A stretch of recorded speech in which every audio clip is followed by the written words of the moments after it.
கையடக்க பெட்டியும் காலடக்க பெட்டியும்.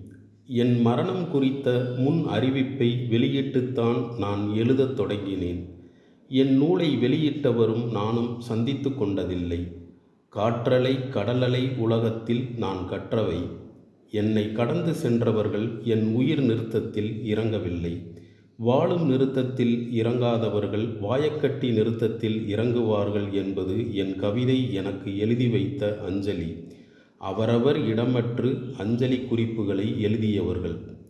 ஒருவர் ஊட்டியிலிருந்து, ஒருவர் மூடாத வாயிலிருந்து, ஒருவர் வீவர்ஸுக்காக, ஒருவர் தெலுங்கு முருங்கையிலிருந்து, ஒருவர் தன்னை மறந்து கொண்டு.